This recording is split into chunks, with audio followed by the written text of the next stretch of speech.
Brothers and female brothers, I am invested in Warhammer lore. I am. I'm consuming all lore on this channel, Taku. We will consume all lore and we will watch all animated shows in existence until I die. Or retire, whatever comes first. Definitely stay tuned because I want to do Warhammer lore at least weekly because I am in love with the Warhammer universe. Recently we covered Trays in the Infinite and I'm currently reading the Trays in the Infinite book. And today we are looking into the Salamanders. All I know about the Salamanders is that they are wearing green armor. They're black people, which means the diversity schmucks out there do not have the right to complain. And also, apparently they're the nicest space marines. I don't know anything about them aside from that, but I am very excited to dive right into this baby. Crack Duck. I love his lore video so much. So let's see what it's all about. Okay. Hi, friends. Wait, friends? What a coincidence I should mention friends, because today we're talking about the Salamanders. What a coincidence. Salamanders are friends. The Salamanders are my favorite Space Marine chapter. Yo! I do like the Salamanders from what I've heard, but I literally don't know anything about them aside from the fact that they're green and they're mean. They have everything I like. They're not actually that mean. It's no secret that— Fire? They have fire! Everyone loves fire! Oh, I love fire. I like green, and no matter how dumb this might seem, I actually like the nicer characters in 40k, so— Boo! Boo! Elbozo! Nice characters? I'll be honest, I also like the nice characters in 40k. 40k, the more I learn about the lore, the more I recognize just how dark and bleak the world is. So when you see a sliver of kindness, it just means so much more. And I absolutely respect the shit out of that mentality. Alright? That doesn't make you a pussy, no matter what everyone says about you behind your back. So, Salamanders really hit the spot. They're green, not too mean, and they love flamethrowers. Oh god, I love flamethrowers. So, let's just jump right into it just like a Salamander would. Okay. The Salamanders were the 18th Legion of the First Founding. Before being reunited with their Primarch Vulcan, the Salamanders were known as the Dragon Warriors. And— oh shit, that's badass. Wait, they were called the Dragon Warriors and they downgraded to Salamanders? Wait, what? What are you talking about? they were masters of the ancient art of Kung Fu. The Dragon Warriors. Oh, I see what he did there. That last part was a joke, but honestly, Kung Fu Marines would actually be pretty funny. But yes, they were the Dragon Warriors, and even from the start, they had a penchant for sacrificing themselves.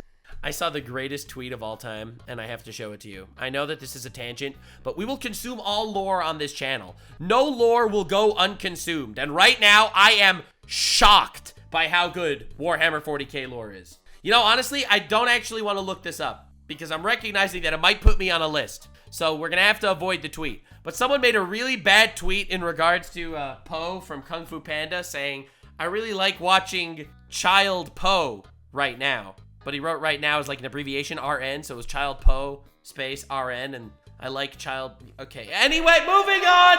It wasn't funny! We keep going! ...in order to protect mankind.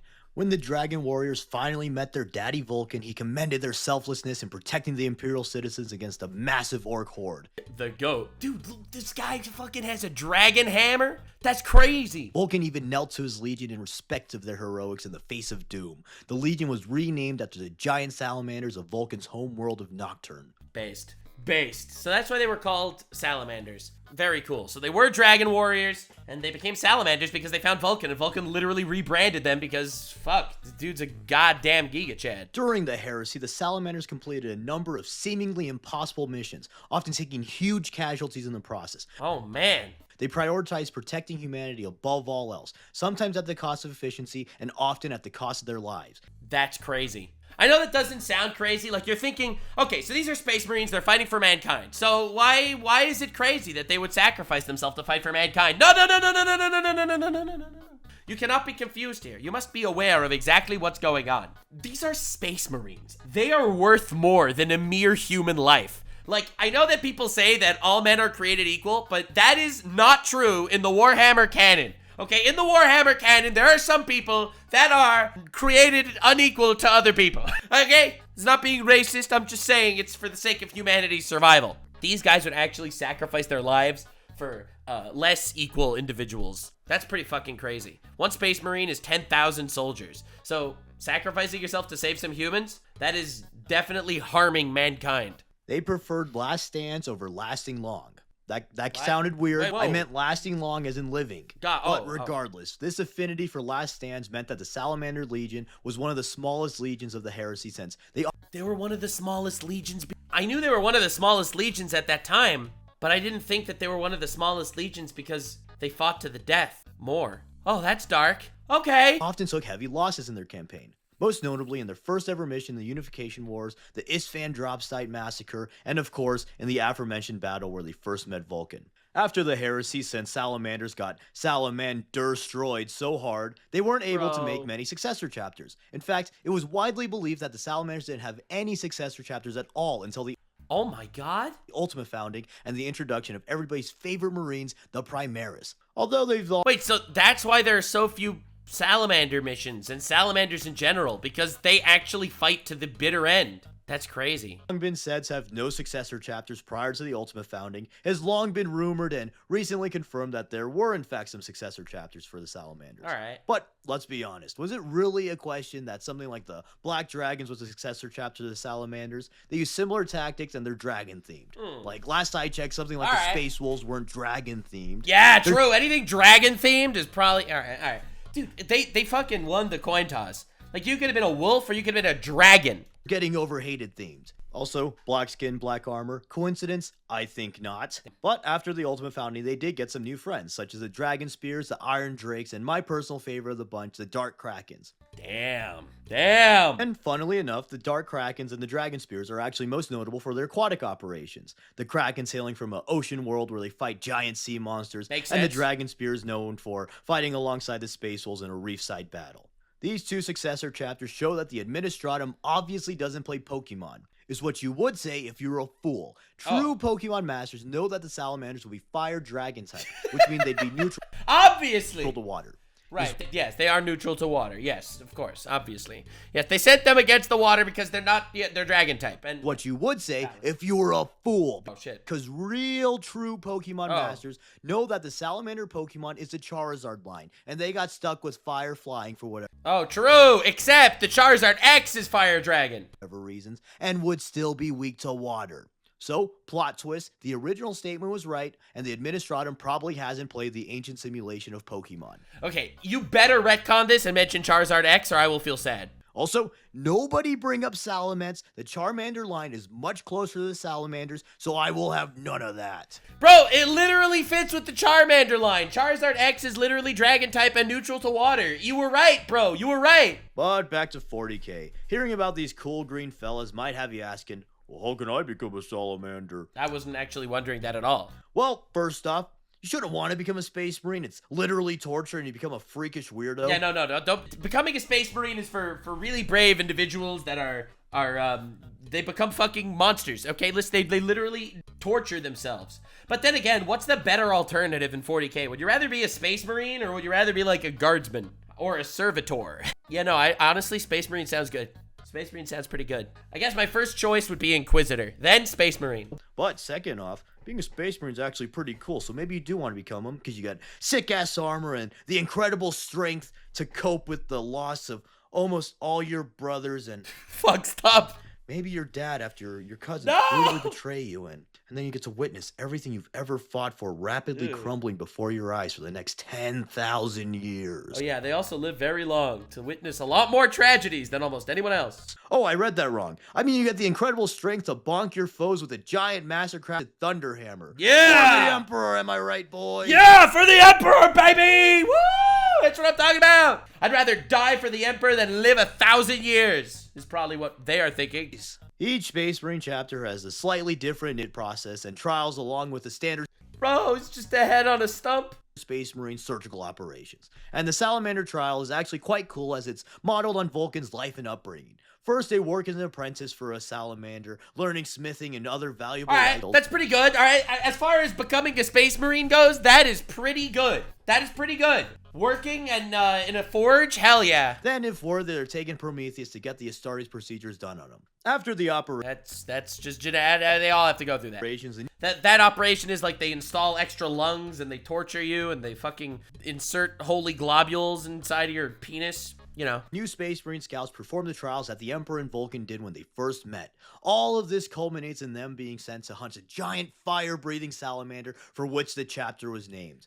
Whoa, that's part of their quest, that they actually have to hunt down a salamander? Bro, that's like the firebenders in Avatar: The Last Airbender. You know, they have to go and defeat a dragon to become a dragon, to get the title dragon. It's pretty badass. I love it. Love it. Once completed, it's much more like fantasy heroic than like most of the random shit you see in 40k, which is just a lot grittier. Scout can become a full-fledged Marine. In the current setting, the Salamanders are fulfilling their normal Space Marine duties of crusading and protecting humanity. Notably, they showed up at Hell's Reach, they were in the Badab War, and they participated in the Indominus Crusade. Along with that, the Salamanders are also... I have to do lore dives into literally all of those. I have to look into Hell's Reach. I have to look into every single one of those. And I will. Subscribe. I will consume all Warhammer lore. On a mega scavenger hunt for the artifacts of Vulcan. These are 9 epic artifacts forged by Vulcan himself and were scattered across the galaxy.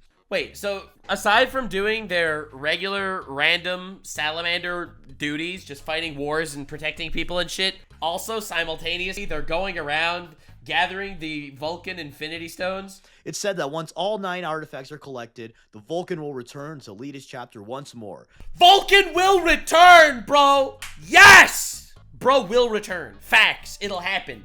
Clues to their whereabouts have been teased in the Tome of Fire, and the Salamanders gotta catch them all. Woo! Damn, that is the second 2 Pokemon references, which isn't a lot, but Nickels. Pokemon reference in this video. Which is instead of that, let's just say, much like Funko Pops, the Salamanders need to collect every last one of them. All right. And that just made me think. The Salamanders have to collect a bunch of legendary weapons and artifacts in order to bring back a powerful leader and bring a whole new era to the faction. Awesome. Call me a heretic, but that sounds a lot like the Eldar Crone Swords to me. Whoa! Wait, that's exactly like what the alien races do and shit to awaken ancient demons. Listen, it's a coincidence. It's a coincidence, okay? Listen. Perhaps. 2 sides of the same coin. Eldar, we are not too different after all. And then they proceed to murder them. Come here and give me a hug, elf man. Real shit? Nah, JK, LMAO. Eat flamer, you dumb bitch. Got him. Burn the heretics! Burn the heretics! He's a heretic because, yes, we hate him because of the color of his skin and the pointiness of his ears. Oh, man. The Salamander's dragon iconography isn't just for show. These Green Marines are... Vulcan killed an Eldar child? I mean,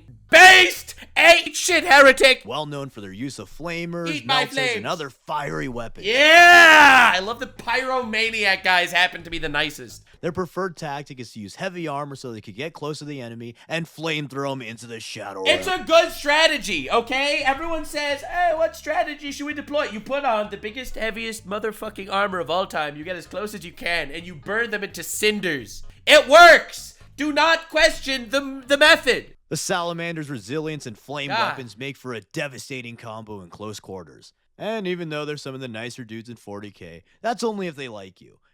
Salamanders if you're human. Salamanders if you're not human. True. If not, well, they're some of the most ferocious Marines out there. Damn. Their Primarch Vulcan was said to have fury that surpasses even Leman Russ. Oh, shit. Okay, we gotta finish doing the Primarch deep dives, but goddamn. A true dragon on the battlefield, if you will. Right. Outside of combat, the Salamanders are expert blacksmiths. They create and maintain all of their gear, a lot of which is master-crafted works of art. They also have large forge ships that manufacture weapons for the Salamanders on the go. Love that. How convenient. Another cool thing about the Mechanicus hates the Salamanders because all their shit is custom. Yo, that's a funny random lore drop. The Salamanders is that, unlike most chapters, the Salamanders' fortress monastery is on the moon of their home planet, and is only really supposed to house the first company. The rest of the Salamanders live on Nocturne when they're not at war. This means that they actually hang out with the people of Nocturne and they could keep in touch with their families when not crusading. Whoa! That's original. Most Space Marines literally just leave and just stay gone and just fight. They actually do have like some sort of home life. Along with their culture, Salamanders also have some interesting abilities and quirks from their unique Geneseed. The most obvious and iconic one is the jet black skin and glowing red eyes. This unique appearance results from a flaw in their otherwise stable Geneseed. Their Geneseed results in a defect with the Space Marines' melanochrome organ. No. This organ usually allows Space Marines to alter their melanin content on the fly in order to respond to various UV levels accordingly. Dude, that is so badass. What? However, due to the defective melanochrome organ, when a salamander goes to their home planet of Nocturne, the organ goes into super crazy overdrive mode, and their skin turns permanently coal black, and their eyes a burning red. These mutations It's pretty badass. Pretty random, badass mutation. Like, dude, the lore is so good in this goddamn universe. I love it so much.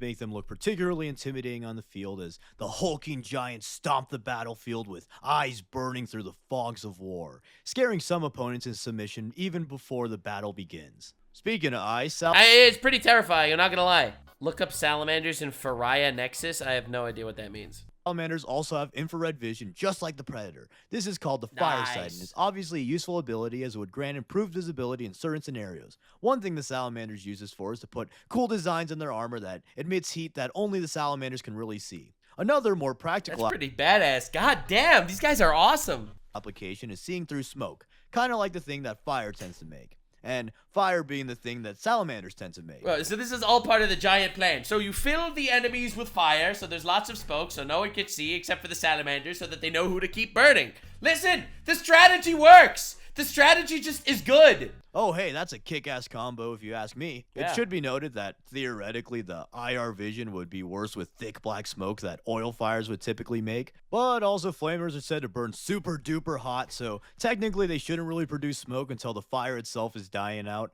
But also, I just spent like an hour reading about smoke physics and never really got a clear answer.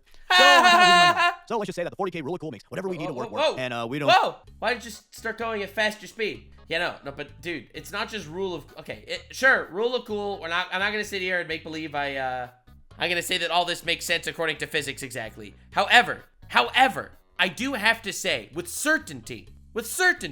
But the idea of giant green hulking space marines burning shit to the ground, lighting people on fire, being able to see them through the smoke so that they can continue lighting them on more fire is insanely badass. The return of Vulcan is said to prelude the return of the Emperor. That's pretty cool. Don't think too hard about it. I'll continue praying for the Emperor's return one day in my lifetime. I would love to live to see the Emperor once again rise off his golden throne. So with that in mind, praise the Emperor! Let's just imagine for a second how scary it would be for these giants to stomp into the battlefield, spew fire everywhere, burning everything around them. You can't see anything through the smoke other than their piercing red eyes, this is closing monstrous. in on you, crushing anything in their way. Yeah, salamanders are the best. Sucks to be a heretic, you scumbag. True. More perks of being a salamander is that they're physically bigger than the average marine. They have high tolerances to extreme. Oh damn! Wait. So they're the biggest marines. Salamander 40k size. Okay, it's just showing me the salamander like vehicles. Space marine size. Salamanders are the largest among the marines, getting their genes from the actual tallest Primarch. Cool. That's fascinating. All right, love that. Heat and radiation, and they have an above-average regeneration ability. And I wonder if that. So they're just the goats. Wait, they're like these. They're all huge. They're all massive. They all regenerate better, bro. Regeneration thing was written because in real life, salamanders can regenerate parts of themselves, True. or if it was just a generic durability thing. But the salamander. I mean, it could just be a cute random writing decision that the salamanders can also regenerate better. Their Geneseed isn't all sun flares and flamers. There are a few flaws in it. No! Along with the aforementioned defective melanochrome organ, salamanders also apparently have slower reflex. God, I would take jet black skin and glowing red eyes. Dude, that sounds awesome. Bro, does that not sound just incredible? Yes, they'll say that I'm doing blackface, but so is the Prime Minister of Canada, and he's fine. Times. Nothing super noticeable, and they're still superhumanly fast, but it is notably slower than other Astartes. Another weakness you could say if you're a dickhead, cough. Right, so they're slightly less fast. Cough, Durabo, cough, Kurz, cough, almost every 40k character, is that the salamanders have an affinity for a strange concept known as empathy. No! All the other Space Marines shit on the salamanders for having empathy. Oh my god! There's a mutation in their Geneseed! They care about people! And they try to defend mankind at any cost. That is weird, honestly. It's hinted as someone that likes chaos, that's odd. To that, but it's still unclear if this strange quirk is connected to their Geneseed or not. But that final point is why I believe the salamanders to be the perfect marine. I have always subscribed to the perspective that the Emperor valued humanity above all else, and the insane... I'll be real, I agree. I think that everything the Emperor did is because of humanity. That's my read on him. And I did a 3-hour-long lore dive on the Emperor already. Lengths he went to were always in the interest of protecting humanity. Yeah, like genocide and human rights violations, and also violating the Geneva Convention, and murder, and baby murder, and religious destruction and murdering more people and killing his children, and it's all for humans. Okay, listen, it's fine if when the Emperor does it. And guiding them to prosperity. Even though he was very flawed and made some seemingly nonsensical decisions to further his goals, the Emperor saw humanity. Heretic! He's a heretic! Get him! What do you mean nonsensical? Just because you don't understand the wisdom of the Emperor, you dare turn your back to him and face blasphemy? And you dare to call yourself a human? He is number one. He's literally me. Even something as innocuous as the Imperium skull motif furthers this idea. The human form in itself is beautiful and pure, even in its decayed state. The Emperor created his transhumans in order to lead humanity to their rightful dominion of the galaxy. The Thunder Warriors, the Marines, the Custodies, and even the Primarchs, actually especially the Primarchs, were just tools, means to achieve his ultimate goal. So, with that in mind, the Salamanders fully embody the purpose of the Astartes. They are stalwart defenders of humanity to the umpth degree. Murderface McGee might be a more deadly soldier. No, he's doing his thing. He's doing his job. I don't want to take somebody who murders people purely based on their superficiality because he was told to. Listen, just because he murdered an entire race of wholesome, loving aliens, I don't think that makes him a bad person. It just makes him a based worshiper of the Emperor of mankind, following it out as his duty, ending the filthy heretics. But if he doesn't care if he kills every single human in order to, quote-unquote, save a city, he's missing his true purpose. Is he though? I disagree. I think saving the city and murdering all the humans there is, if that's the mission, then that's what he should do. For the God Emperor, you're gonna let empathy, you're gonna let basic human decency cloud your judgment to violate the Emperor's directive? Well, that sounds like heresy to me. I'm not gonna stand by and let this go. I say that with memery in my voice, but to be honest, after reading Xenos, I totally get why you have to kill the Xenos. I get why it's heresy to let an alien survive. Because every alien you let live is you're leaving perfect pickings for the fucking warp monsters to control them and turn them into chaos. And that's something, it's a risk that I'm not willing to take. Your sacrifice is a sacrifice I am willing to make. Brother Vulcan would not want this, brother. These people need our help.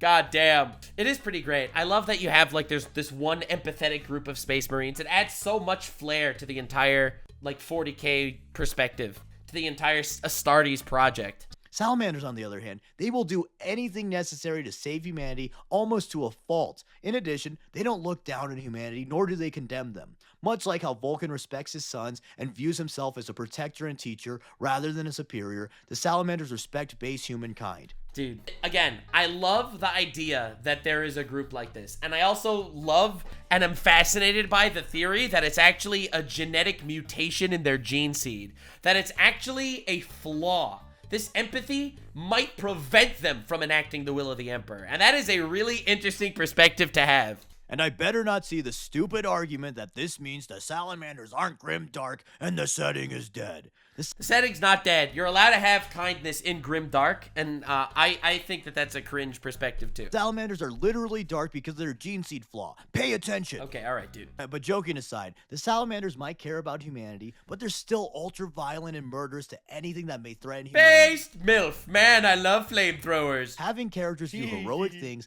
doesn't mean that they're morally pure, nor does it mean that the setting as a whole isn't grimdark. I completely agree. Absolutely, it has nothing to do with the setting. On the contrary, I think it makes the grim darkness of the setting more prominent, if anything, to show you that out of 20 different Space Marine groups, let's say 20, 18 groups and 2 redacted, out of all of those guys, all right, I'll be real.